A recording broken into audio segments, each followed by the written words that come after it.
Woman claims Shannon Sharpe raped her. She's suing him for 50 million big ones.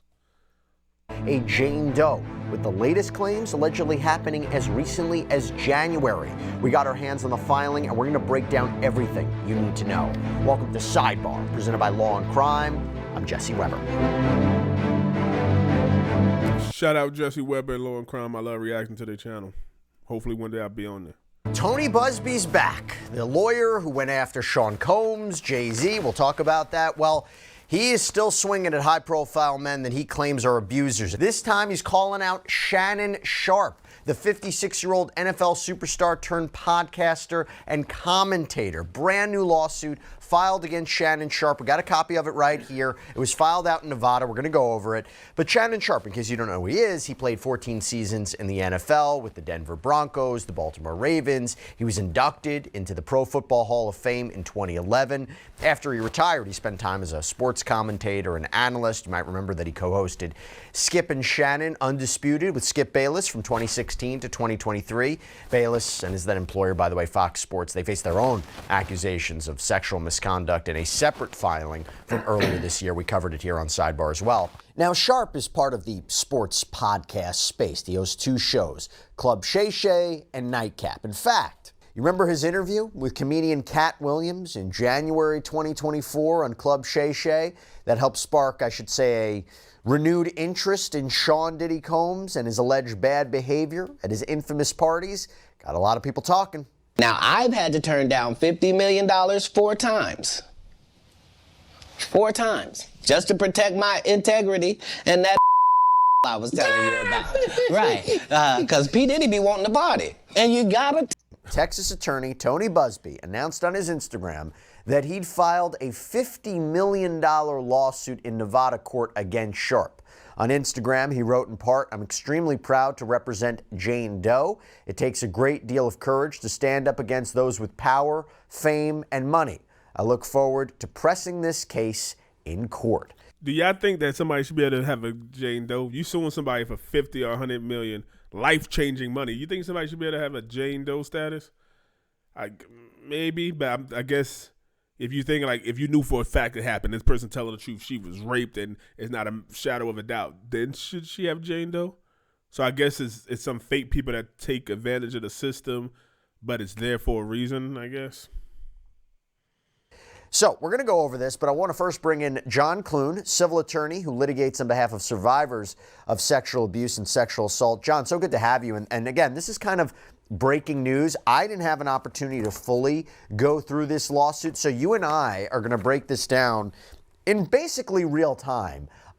When we saw this early this morning, it was a shock to us. What was your initial reaction?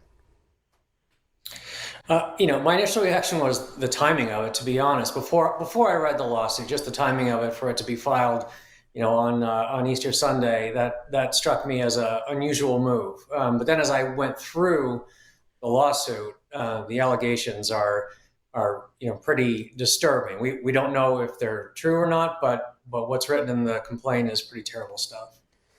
John, I have to say, to go after Shannon Sharpe, if you're Tony Busby, after what just happened with Jay-Z. Remember, he filed that lawsuit on behalf of a Jane Doe, a woman who claimed that she was 13 years old back in 2000 and was sexually assaulted by Jay-Z. That lawsuit was dropped, and it came after serious questions of her story and credibility surfaced, both by reporting by NBC News and evidence that was presented by Jay-Z's side. Jay-Z ended up suing this woman, suing Tony Busby as well.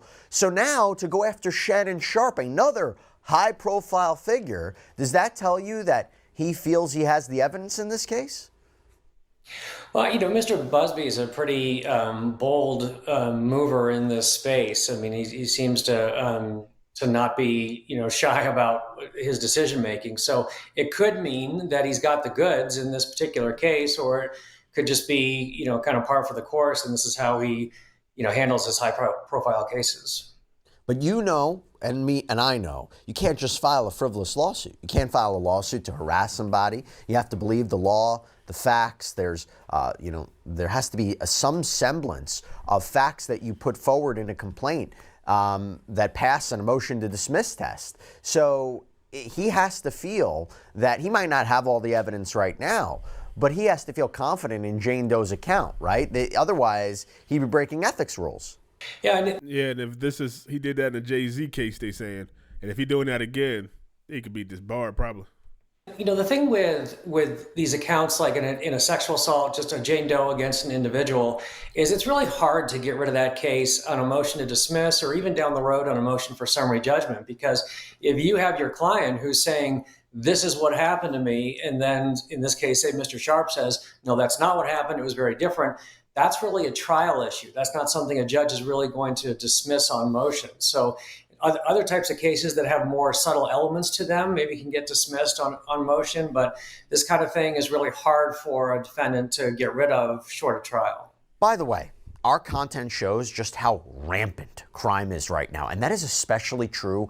So filing under Jane Doe, a pseudonym, typically speaking, how likely is it that she will be able to continue moving forward in this litigation anonymously? I know in the Sean Combs case, several courts have said that the Jane Does and possibly even the John Does have had to come forward and reveal their identities. Talk to me about what the interests, the different factors the court will look at, and whether or not Jane Doe would be able to proceed anonymously. Yeah, I'd say at best it's 50-50 that she's able to proceed in that fashion. I mean, generally speaking, there's a strong preference in the courts for transparency and open proceedings. That includes using your real name in the lawsuit. If you can convince a court that there's a public interest in keeping her name from the public, which can be something like safety issues, it can be the shame of the situation, if it's the age of the person, quite often if they're underage, you're much more likely to be able to keep the pseudonym. But in this kind of a case where it's one adult against another, unless there's any particular safety harms, it's not an easy thing to be able to convince a judge to keep it as a Jane Doe. Yeah, and I've seen the argument put forward by the judge. Basically, if you are choosing to file a lawsuit and you are putting this celebrity in the spotlight, the defendant has a right to defend himself, to investigate your claims, to investigate you. You're the one who chose to file the lawsuit and put your credibility at issue, so you should have to be able to proceed with your name and your identity being exposed. But again, there are certain factors to consider. And by the way, when we talk about Tony Busby, let's not forget, he filed numerous lawsuits on behalf of others against Sean Combs. That's how his name has really come up in the news in the past several years, right? He held that press conference where he said that he was representing so many, dozens and dozens of accusers against Sean Combs. So now I want to dig into what this lawsuit has to say. So Tony Busby, let me just say this, known for his flamboyant speech in his civil filings. And in this one doesn't appear to be any exception, because it begins, a woman can say yes to consensual sexual relations with a man 99 times, but when she says no, even once, that no means no. Defendant Shannon Sharpe, a man who's accustomed to getting what he wants, completely fails to understand this basic concept. After many months of manipulating and controlling plaintiff, a woman more than 30 years younger than he, and repeatedly threatening to brutally choke and violently slap her, Sharpe refused to accept the answer no and raped plaintiff, despite her sobbing and repeated screams of no. According to the complaint, Jane Doe worked out at this same gym as Shannon Sharpe in Los Angeles, and she was 19 at the time. This is what she claims. And she claims that he had been watching her during her workouts and finally introduced himself, insisting that she give him her number. And the filing says that Jane Doe found Sharpe, quote, physically intimidating. The lawsuit reads, over the next couple of weeks, Sharpe incessantly pursued plaintiff. He constantly approached her at the gym and attempted to contact her frequently with phone calls and text messages asking to meet up, unwilling to take no for an answer. Eventually, plaintiff gave in and agreed to meet with Sharpe outside of the gym.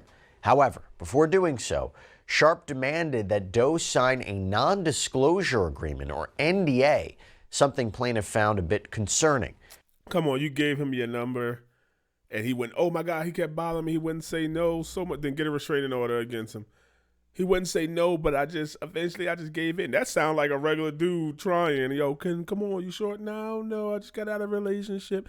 Come on, I really found you. That's normal flirting. And he didn't call her like, you better do this. Come on. You can make that sound devious, but it's just regular, like, okay, I won't take no for I'm gonna ask you every day, girl. You know what I'm saying? Now, if she's like, listen, I know you're gonna ask me every day, it's cute, you think it's cute, whatever, sending flowers to my job every day, but I don't like you, I don't want to do this. Please leave me alone. If she said that and he still came, then you got something. But come on, you signed the NDA and you found it a bit concerning, but he was so charming. That sounded like, oh, he was so ugly to me at first, but you know what? Eventually he just warmed up to me and I thought I'd give him a chance. He wasn't my type, but come on. You can make that sound nefarious, but come on. She wondered why Sharpe was so insistent on her signing an NDA. Because he's a fucking celebrity. He'll want you to date him for two days and then tell everybody, go on TMZ and tell him how you seen his house and how he let his dog piss on the carpet one time and he don't take care of nothing. Like, he don't want you to go out there and make money off of you went on 2 dates with him. Hey, she refused. Despite his repeated efforts to get her to sign, she refused time and again. Eventually, he dropped the issue and invited her to his house. That's where Shannon Sharpe went wrong right there. You refused, and you should have kept, OG, you should have kept on your guard, signed an NDA, I don't want you talking. Look, because she out here now. But let's see what happened. Now, the lawsuit claims that this relationship between Sharpe and Jane Doe, again, more than 30 years his junior, was consensual, but it was rocky. She said he'd insisted they were exclusive, but then was caught multiple times lying about his whereabouts and who he was seeing.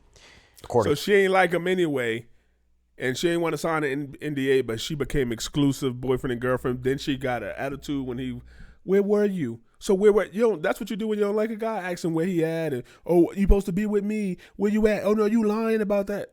So then he won her over. According to the filing, quote, by October 2024, Sharpe's behavior had grown progressively worse beyond anything plaintiff had experienced with him before. At this point, he was insistent upon recording their sexual activities, sometimes without her knowledge. Sharpe was also sharing the videos with others without her permission or knowledge. Sharpe would repeatedly tell Doe that he wanted to do to her things that would make no other man want her. By this point, Sharpe was no longer able to credibly maintain the relationship was exclusive. He had at this point accidentally or purposely, to advance his career, went live on Instagram while having sex with another woman. Oh, she mad at that. Oh, and it wasn't with her. Oh. Sharpe flew into fits of anger when plaintiff noted his infidelity to the relationship or called him out about his extraneous activities. What had once become manipulation, control, and intimidation now became something far more dangerous and sinister. Sharpe even figured out how to get into Doe's apartment complex without her permission. Sharpe made it clear that what Doe wanted was of no moment, that Sharpe would get what he wanted when he wanted it. In October 2024, Shannon Sharpe violently sexually assaulted and anally raped plaintiff 2 different times in Las Vegas, Nevada, blatantly ignoring her request for him to stop. He did it again in January. So he was still around you? He raped you 3 times? The man that you didn't even want to be with, the man that you said no to, you just let him and went back? Okay, he did it one time, well, twice in Las Vegas, okay, and you ain't had no control of that, but then you did it again in January. So he did it in October, December. So the rest of October, December, then January. So 2 to 3 months went between, or let's say 2 to 2.5 months, depending on whether it's the 1st of October or the beginning. 2.5 months went past, and you seen him again after he anally raped you.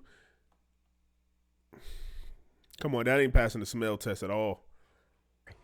Now, before I get into what the claims for relief are here, first, John, your thoughts on that narrative put forward by Jane Doe.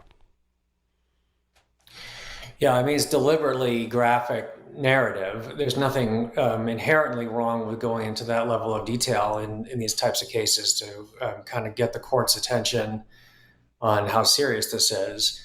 But it's probably on the more graphic side of the scale in terms of these types of pleadings. If there are recordings, how would she be able to get access to them, and how could that help her case?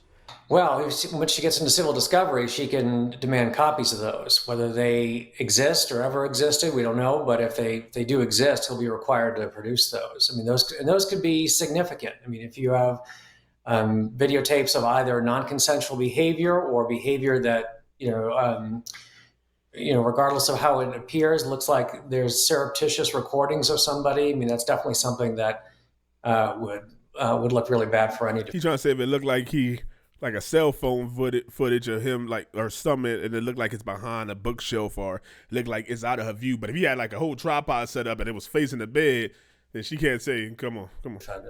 Or if he like this in the camera and looking at him like, yeah, you like this? Then come on, you knew he was recording. Is it problematic for her that they were in a relationship? You know, he talks about in the beginning of the lawsuit, a woman could say yes 99 times. If she says no once and you continue on, that's sexual assault, that's rape. Do you believe that them being in a consensual relationship for a long period of time or a period of time, do you believe that, according to her claims, even after being asked to sign an NDA, she nonetheless engaged in a relationship with him? Do you think that hurts her credibility? A little bit.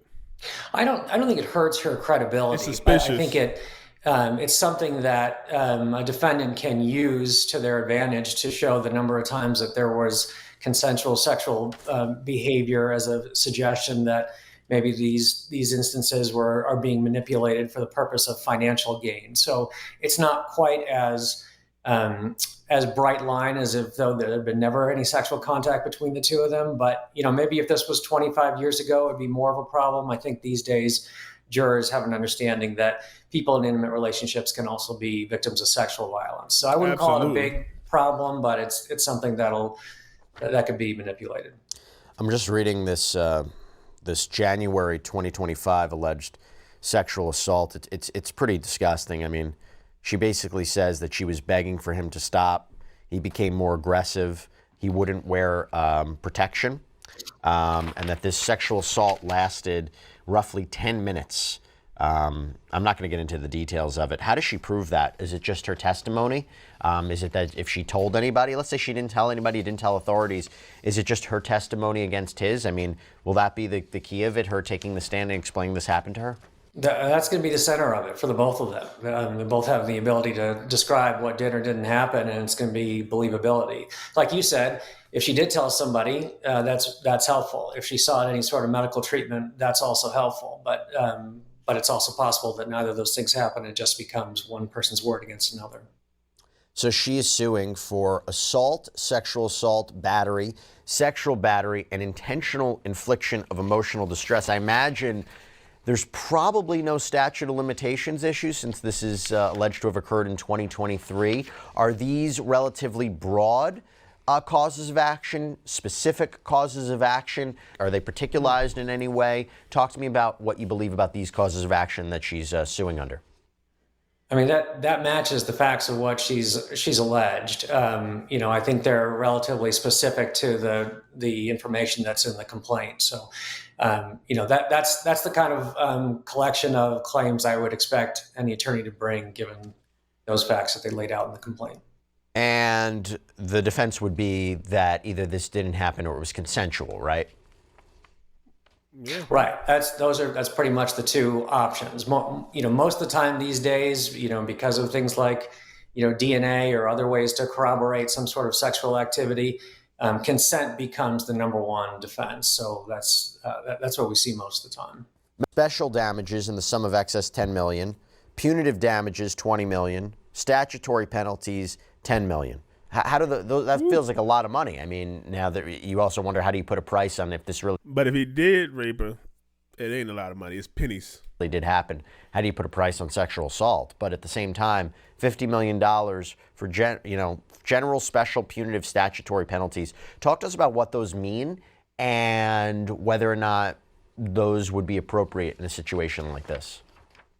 Yeah, so the general damages are going to be her emotional distress damages. So what's the general impact to her now and kind of for the years to come as a result of going through this? If this happened, and I want to underscore, we don't know if this happened, but if this happened, $10 million does not seem to me like an excessive amount of emotional distress damages. I mean, this is something that would stay with somebody for the rest of their life and be a significant struggle at various points in their life. The special damages are going to be economic losses.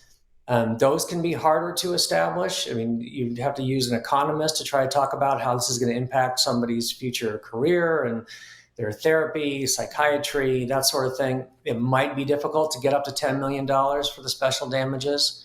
The punitive damages, $20 million, those are damages that are just designed to punish somebody for their conduct. And again, if what has been outlined in the complaint is accurate, I could see a jury awarding. If you're raped by a homeless man and all he got is $1 to his name, for what you took from that woman, you better give her at least 99 cents. If somebody got $1,000, you better at least give her $900. If somebody got $100 billion, well, then she need at least 20 billion of that. It's not designed to be like, oh, well, you know what? The rape was worth 20 million. It's like, we need to hit him. He got 100 million, take 50. You take 5, 6, he might not feel that. You take 20, 30, he gonna feel that. It's meant to hurt you. So if he got 100 million and she trying to get 50 of it, that's meant to hurt. And if he did rape her those 3 times, then hey, that's nothing. That's nothing. She deserved 99 million. That sum. We talked about a case the other day where there's $1.7 billion that was awarded for against one individual. That was for 40 women, but still was about $42 million per plaintiff. So the punitive damage figure is high. I mean, these are all really high numbers, but they're not. I don't think they're inappropriate in terms of what they have in the complaint. From Shannon Sharpe that matches, I will say, almost word for word, a line in Jane Doe's complaint. So Evans' lawsuit says that Sharpe told her during a sexual assault that, quote, he would make it so no other man would want me. Again, you just heard that. Jane Doe's lawsuit reads, Sharpe would repeatedly tell Doe that he wanted to do to her things that would make no other man want her. And Evans' complaint also states Michelle Evans was subjected to non-consensual sexual encounters, which in itself is a deeply traumatic experience that has resulted in long-term psychological harm, post-traumatic stress disorder, PTSD, severe anxiety, and depression. The trauma is exacerbated by the public defamatory statements made by Shannon Sharpe, which have led to public humiliation, loss of dignity, and a sense of betrayal. And she even provided a chart showing how Sharpe's alleged actions impacted her. According to a sworn affidavit from Sharpe, he denies the allegations that Michelle Evans has laid against him, says it was actually Evans who was manipulative and threatening, says that she was harassing him via text messages and phone calls. So it makes me wonder, since at the time of this recording, John, we're still like, this is breaking news. We haven't seen a response yet from Shannon Sharpe. Could come out later after we air this.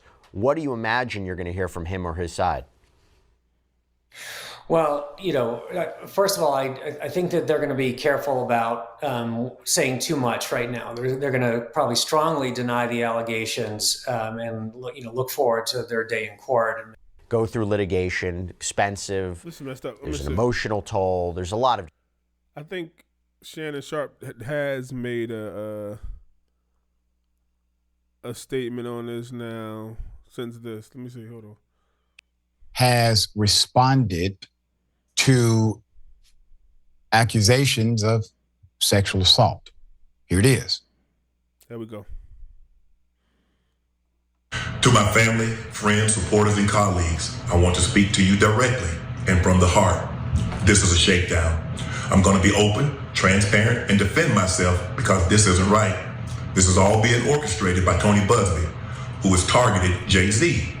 Tony Buzbee targets black men, and I believe he's going to release a 30-second clip of a sex tape that tries to make me look guilty and play into every stereotype you could possibly imagine. That video should actually be 10 minutes or so. Hey, Tony, instead of releasing your edit, put the whole video out. I don't have it, or I would myself. You know what happened, and you're trying to manipulate the media. The encounter in question. He said put out the whole thing, not a snippet. He got his permission to do it. So why not put it up? Took place during the day at her invitation, and now that appears to be a deliberate setup, coordinated by Gabby, also known as Carly on OnlyFans. Gabby and Tony Buzbee want $50 million. What they're getting is sued for defamation and trying to take me down. My career is all about real talk and honesty. I know my family and fans know exactly what this is about. We have a lot of details. Buzbee, the attorney, his reputation. This one accuses Sharpe of assault, sexual assault, battery, sexual battery, and intentional infliction So we already know about that. And then it was a video release. I already had it up. I don't watch this, but let me see. Let's get this. Audio. Say you're just gonna like get mad at and you're just gonna hang up on me, so I feel like I'm not gonna hang up on you. Here's what it is. what does that even mean? Nothing, Gabby. You want to be a bitch to me now, so. I don't want to be. Don't manipulate me. I don't know, have mercy. If you say that one more time, I'm gonna fucking choke the shit out of you when I see you.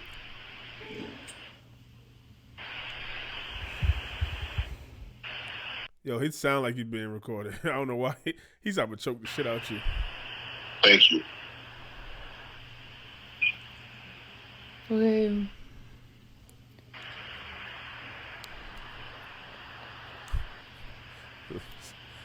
Somebody said Lakers in 5. It's not funny, but Lakers in 5.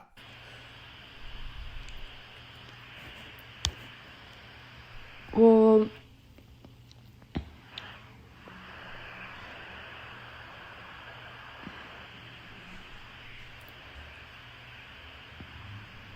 I don't.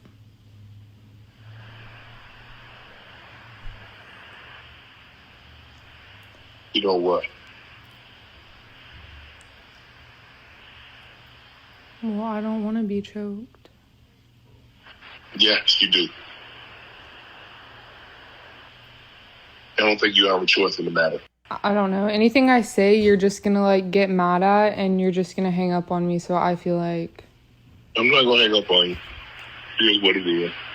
Oh, that don't sound too good. You don't got a choice in the matter. Damn.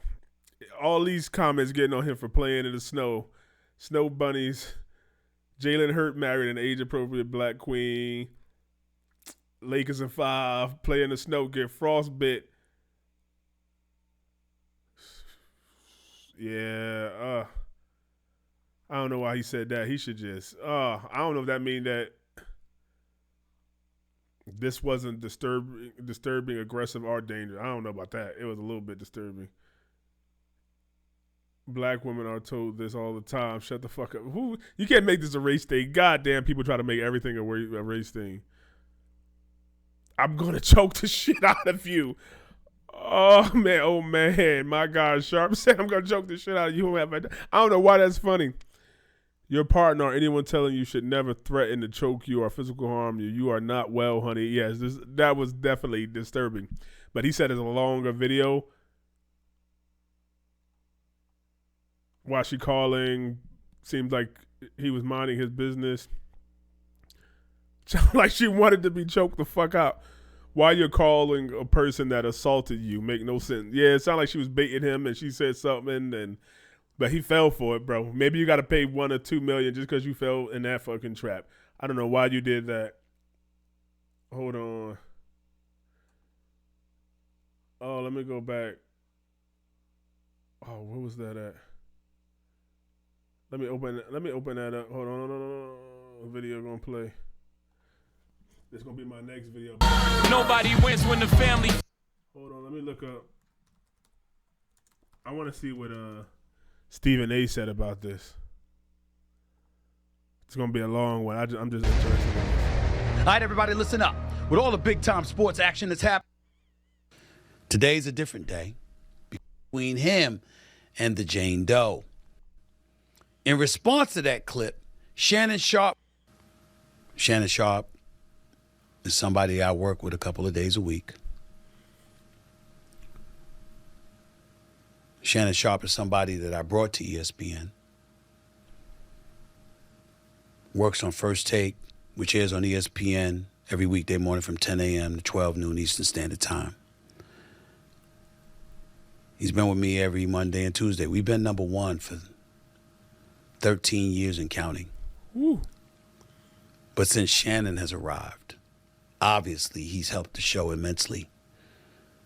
And I can't thank him enough for it. We've grown close as friends. I'd like to believe that. I certainly root for him. I know he's been through a lot in life. He's overcome a lot of things. What you gonna say, Stephen A? And when he departed from Fox, I was more than happy to bring him on board here. So all I can speak about is what I know based on the reports. And I can speak about ESPN, that this is a subject that I was going to broach because I owe them that courtesy. With that being said, it's important to point out a couple of things. Number one, I was not there. I can provide no eyewitness account. I haven't seen anything. I don't know anything. I don't even know that have talked about it or written about it, networks, etc. It's all over the internet.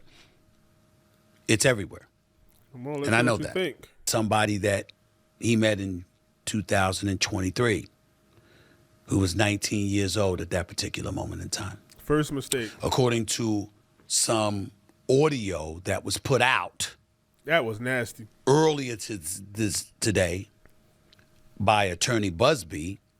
That probably what made Stephen A. have to say something about this.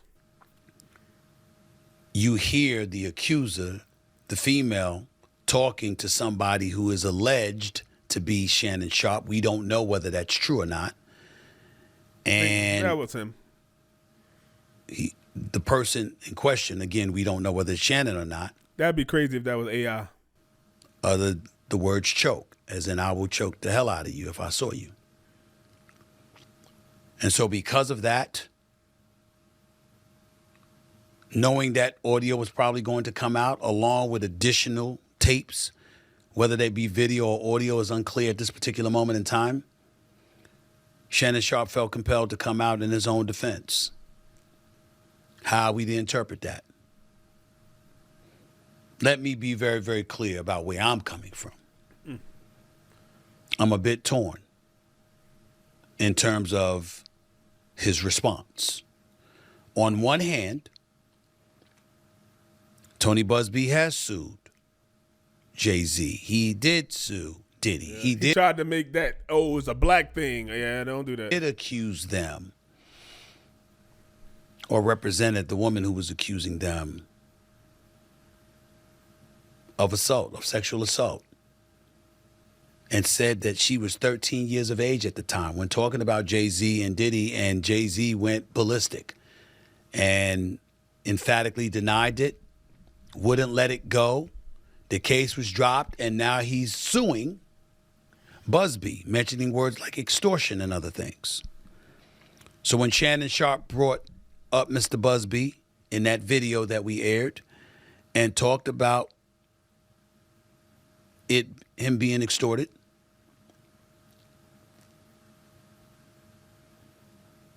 he brought up Mr. Busby and Mr. Busby's past. And he talked about him, going against African-American men. There's two thoughts there. On one hand, there's the Jay-Z, who obviously should be presumed innocent, not just because you should be presumed innocent until found guilty, but because of the manner in which he fought on his own behalf and has been very aggressive in going after Tony Busby. In the case of P. Diddy, you don't know what to believe. Again, the case against Jay-Z was a civil suit. Diddy was a civil suit. But in Diddy, you don't know what to believe because of all the allegations he's facing. I still don't know the charges against Diddy. Like, what's the crime? He was a rich motherfucker, a billionaire that offered drugs to people. He didn't make them take it. Offered sex to them. He didn't make them take it. I don't know the crime. The crime of being rich. We can't forget that Tony Busby was also the person that represented at least 24 of the 27 women that accused Deshaun Watson of sexual misconduct along with other allegations. I didn't know that. And at least 23 of those cases were settled. Ooh. So we have an obligation to mention that. So on one hand, going on the offensive to defend himself, I completely understand where Shannon Sharpe is coming from. But bringing up those on the other cases. hand, when his legal team issued out the press release on X yesterday, and they spoke about, they mentioned her name, and they revealed some of those explicit text messages. That was uncomfortable. Yeah, I don't know. I was thinking that, like, damn, he called her Gabby. She filed under Jane Doe. Were they supposed to come out and mention her name? Now she could even add on more. Look, he's trying to torture me. He know my family thing, how I'll be ostracized in public. People know me, my job. He purposely put my name out there after I filed under Jane Doe. And I don't know if that's a strategy that would work. One of the hardest things in the world for all of us to do is to just lay low and be quiet. Especially if you're innocent. And let our legal team do it. And we don't always know whether or not that's the right thing to do. I know, and I can tell you all, that I spoke to Shannon. Not in details, but I spoke to him. And he emphatically proclaims his innocence. According to Mr. Busby, his client emphatically proclaims his guilt. Can't pick a side on this one. So where does that leave us? I'd love to tell you that I know the answer to that question, but I don't. I am the executive producer of First Take on ESPN. I recruited Shannon. I went and got him and brought him to ESPN. You're going to ask him to take a leave. But I'm not the boss. Those are other folks. There are layers to this, and there are certain layers even I am not on.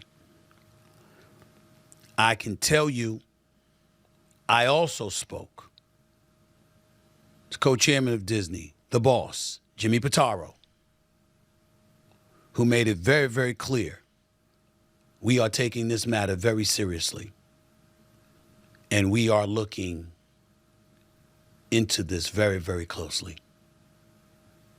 And once we gather as many facts as we possibly can, we will go from there. Just that audio where he said, I'm going to choke the shit out you. You don't got a choice in the matter. It's enough. Yo, you need to go on a leave of absence, bro. You need to go just because of that. Right and there. That is all he said. And I can mention his name because I received his permission to say that. I don't know what that means. You ain't got to tell us that. In my perfect world,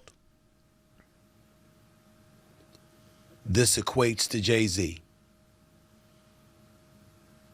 where the case ultimately dropped and Shannon is allowed to continue. And he never date another goddamn girl under 35 again. Take and continue to thrive and shine.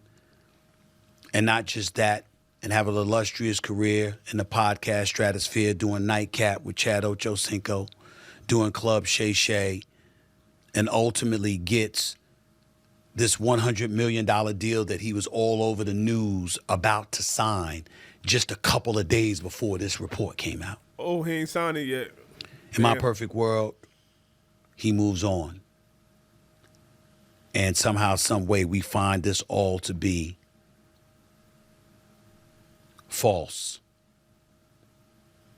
It's in a perfect world. But it doesn't seem like that's the way things are about to go down, considering who Mr. Busby is and how emphatic his client is proclaiming that she is right and she's telling the truth. I don't know where this is going to go. I can't speak to anything else. I don't know who Shannon Sharpe's legal team is and what they're suggesting. I imagine that everything that has transpired has been at the behest of his lawyers, not just himself. I can tell you again that when I spoke to him, he is emphatic in stating his innocence, that this is a shakedown, to use his words. How wise is it to use those kind of words when a civil matter of this nature is out there, when you have a podcast and you have advertisers and sponsors and you work for ESPN and they have advertising sponsors, I don't know. What can we say if any of us were in that position and all of this stuff goes away and he can continue to thrive with me? All of us have someone to answer to. No matter how maverick we try to be, and we own our own business, and we're our sole proprietors like I am on this platform and stuff like that. There are advertisers, there are sponsors, there are people you do business with, there are partners, and there are bosses. Edition of the Stephen A. Smith Show, special. Yeah, he's basically, I don't know. That audio, I think if he would have came up here before that audio, he might have said something different. And yeah, I don't believe it. But after that audio, and I'll choke you, and you ain't got nothing to do. Like, if she got some more of those recordings, yeah, he might settle. And if he settles, that's a loss. If he settles, it's a loss. He almost has to take it the full amount. Otherwise, ESPN going to kick him out. His show probably going to nightcap, might go down the toilet. He can't just go to that show and continue to start talking about people and giving advice like to Ocho. He was almost like the unk. And you got Ocho asking questions, but him like, oh, that's not real, and giving this real like black man standing up for what's right, taking care of his family, his sister and brother. If you did this, especially to a 19-year-old girl, your shit is over, as it should be, right? Let me know what y'all think, Cave Dweller. This shit crazy. Y'all believe this girl? Because that tape was damning. That tape was, let me know what y'all think, Cave Dweller. I don't even know what to say. Stop messing around with those girls. Just look weird, you being 50 and she 19. And you talking about I'll choke the shit out, like you old enough to be her granddaddy. You talking about I'll choke the shit out you? Come on, that might cost you $500,000 just off that if nothing else happened. Let me know what y'all think, Cave Dweller. Like, share, subscribe. We going up, man. Hopefully it's a lie. But even though being a lie, I just keep thinking of stuff. Even being a lie, that means that girl lied, and you don't want her to lie and set women back 1,000 years. And the next one that come up, and then Tony Busby, they should take his card if he wrong and filed this lawsuit knowing that he was wrong. Let me know what y'all think, Cave Dwellers. I'm going to end this. Write in the comments. I'm going to respond to them. Let's have a conversation.